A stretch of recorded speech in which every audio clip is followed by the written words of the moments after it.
Well, wasn't this budget the most Morrison budget going round? In terms of the critically important skills sector, it was all headline and no follow-through.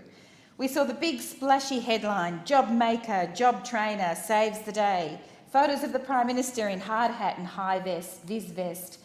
But then the detail slowly drips out, and it turns out the policy has far more bark than bite. Now, don't get me wrong, after spending 7 years creating a tradie crisis in Australia, we would welcome the Liberals cleaning up some of their mess.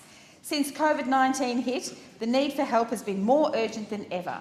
Many apprentices lost work because of Scott Morrison's, or the Prime Minister's slow response to COVID-19. And the number of people starting apprenticeships and traineeships this year is down by 22%. The Liberals promised an extra 300,000 apprentices and trainees, yet the reality is more than 140,000 apprentices and trainees have been lost on their watch. So let's see if Scott Morrison actually delivers anything. Order. The member will use the... Oh, sorry, it's in my notes. Sorry, I apologise, Deputy Speaker. The Prime Minister.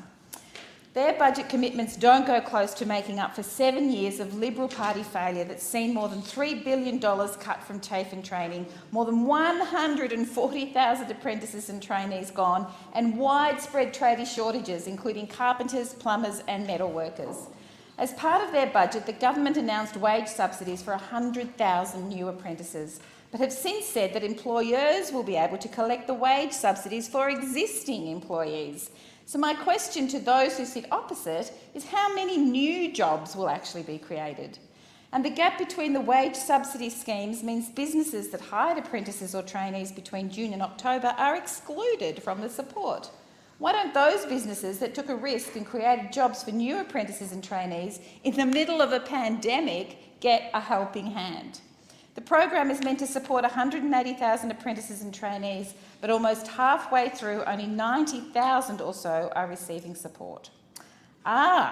This government expecting there to be another 90,000 recipients? Undelivering is where the Prime Minister has fallen.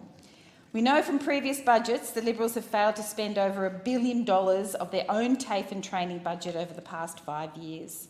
The Liberal government's $1 billion underspend included incentives for businesses to take on apprentices, support to help people finish their apprentices, and a fund designed to train Australians in areas of need. It's no wonder the skills sector's crying out for funding and reform.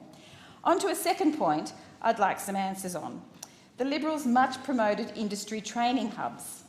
In the 2019-20 budget, the government announced funding for 10 industry training hubs supporting school-based vocational education in regions where there is high youth unemployment. Unsurprisingly, they've only managed to get cracking on 2 hubs. My colleague here, the member for Burt, would love to have an update as to where his hub is, I'm sure. So some questions. What is the current status of the establishment of each of the 10 industry training hubs announced ahead of the last federal election? The 2019 federal budget announced $50.9 million for 10 training hubs.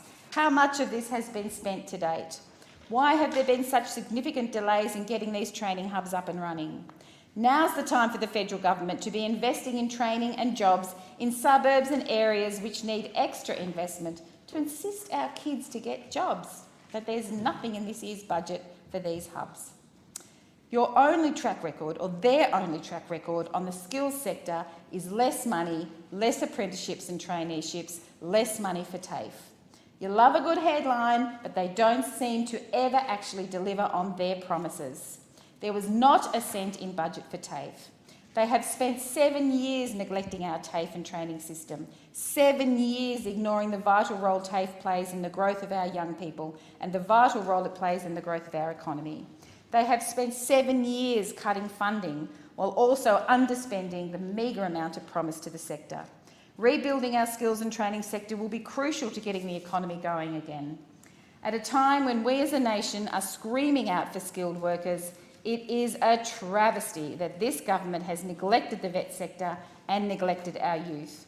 If all you deliver is a headline, if we see billions in unspent funds, we will be here to hold this government to account. Thank you. I thank the member for Cooper.